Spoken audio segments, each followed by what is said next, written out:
Hello, this is Kim Kelly, and I'm going to be reviewing Chapter 12 in Coercion and its Fallout by Murray Sidman. The Chapter 12 is called Coercion and Conscience.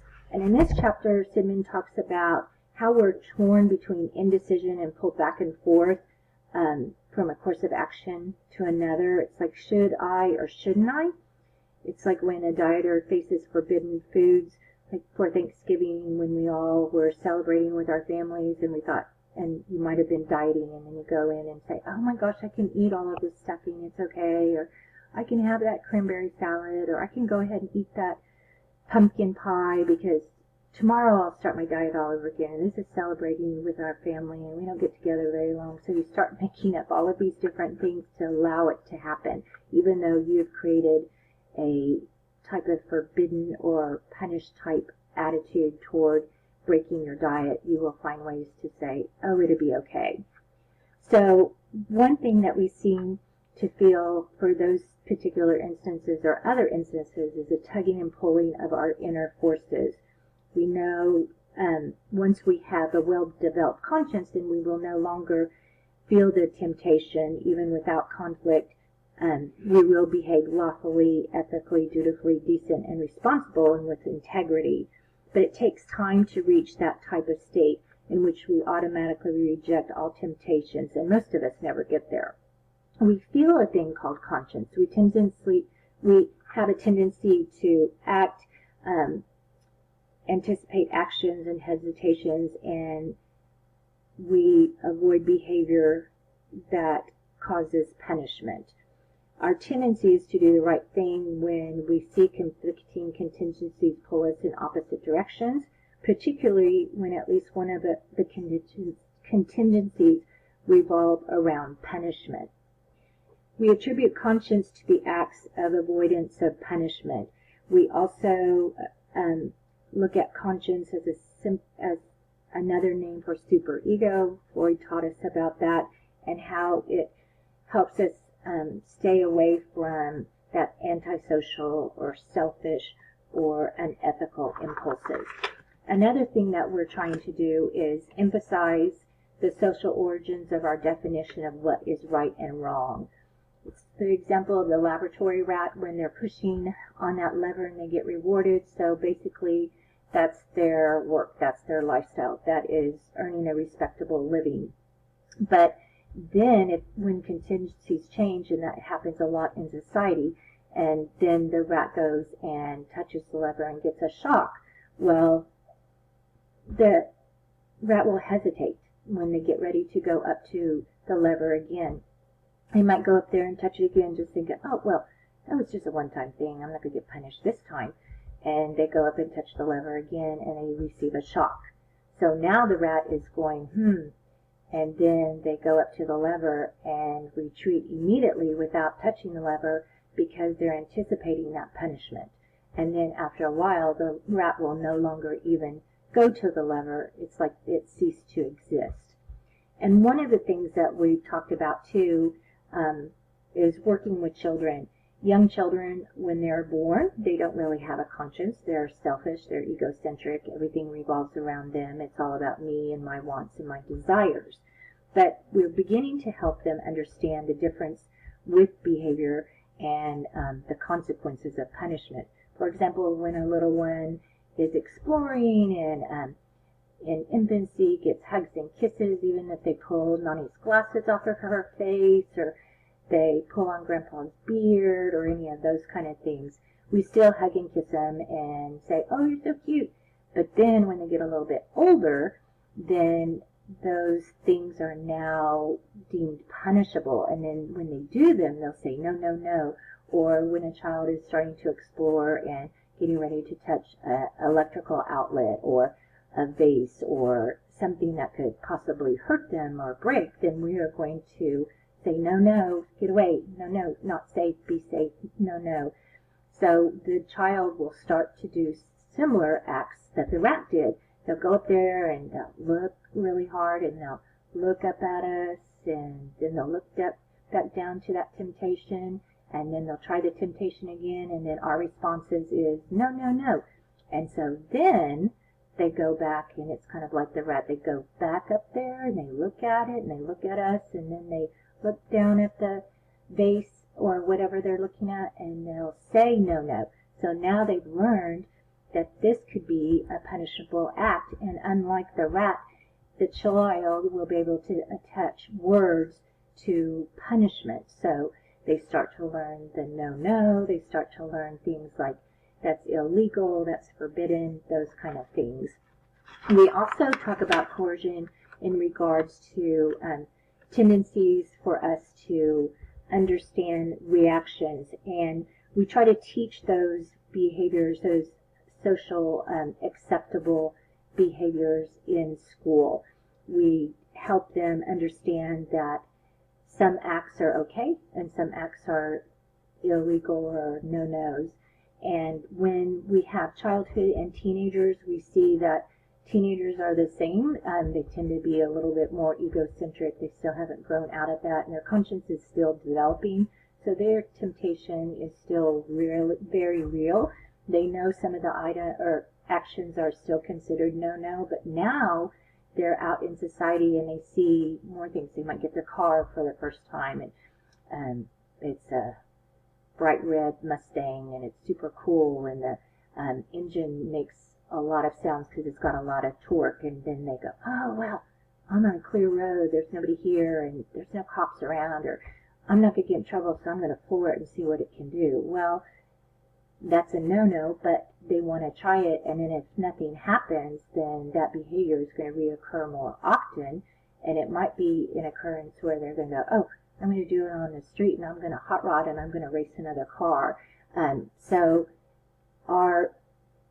if punishment is attributed to an act, then we are going to stop it, like the rat.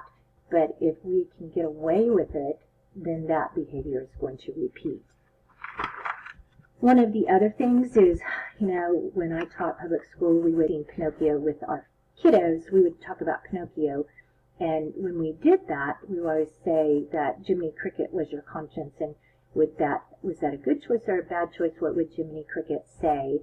And so that was a way for them to kind of understand, because they attributed conscience to a thing, and then they said, and it's kind of like, you remember the bracelets that were popular back in the day, and we would wear them, and what would God do kind of thing. It's the same kind of aspect.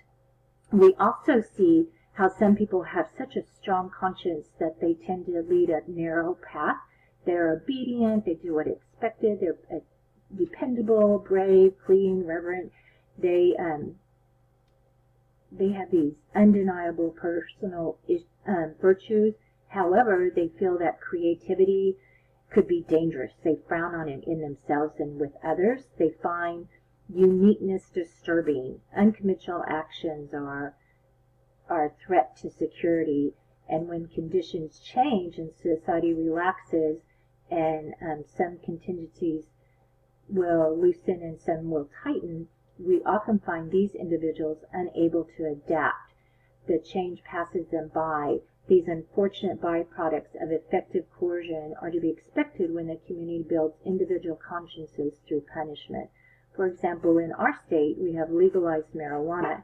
You're supposed to get a card, a medical card, if you need medical marijuana, but in our society you can get it easily. You just have to pay money for it, and it's not necessarily because of the need of medical assistance through marijuana. So we see a huge increase in the marijuana usage in our state.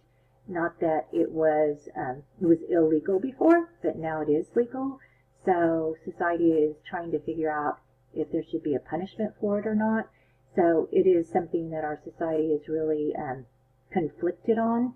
But we also know that being under the influence of any kind of substance that causes us to change our reactions is illegal. It could be alcohol, it could be prescription medication, it could be medical marijuana. And so we make a choice whether to get in a car and drive under the influence of some substance. But people still do it.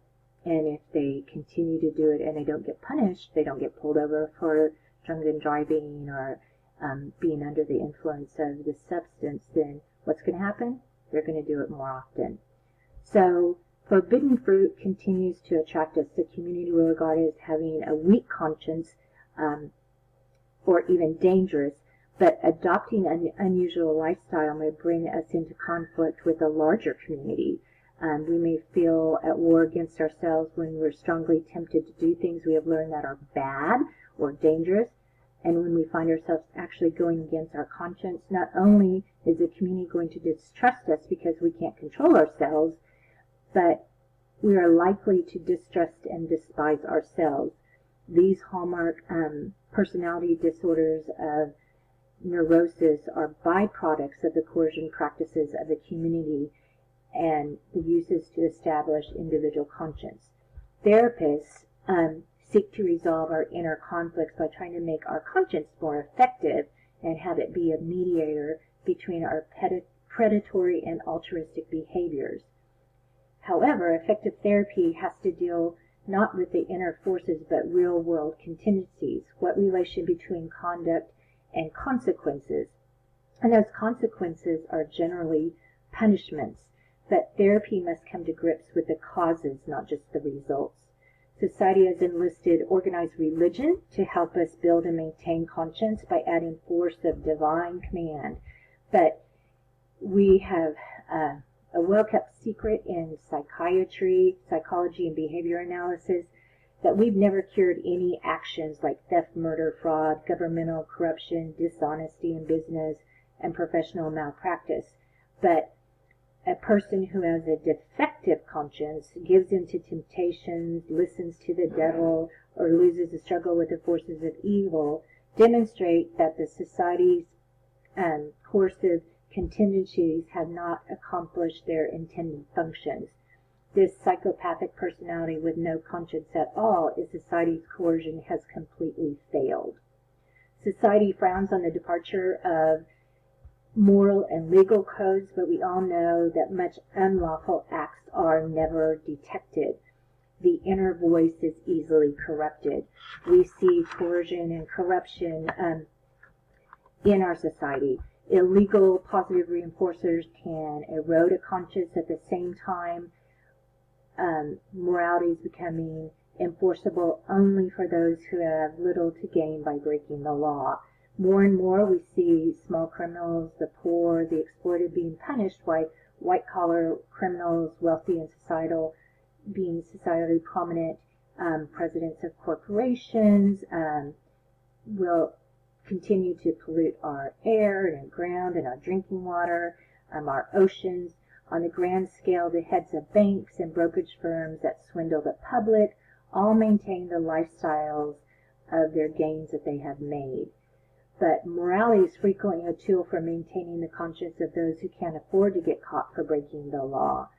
Sooner or later, coercion generates that counter-control when the individual conscience gives away to competition and from more immediate and negative reinforcers. The example that Sidman gives says, Africa is bathed in blood, while the United States gradually recreates the same scenario by supporting merciless, coercive factions in Central and South America and Asia. Coercion control is openly justified as a way for the strong to protect themselves against the weak, and formerly the weak will seize the place on top. Some form of practical morality is necessary if survival is not to remain a privilege just of the strongest, but that morality will have to be based on something more than lasting coercive control. Can we teach ourselves, starting with children, that morality springs from positive reinforcement for doing things right than punishment for doing wrong? However we successfully avoid shock, we eventually do our best to escape the need for avoidance. Life dominated by a conscience that is based on threats becomes oppressive. We need a replacement for the conscience. Thank you.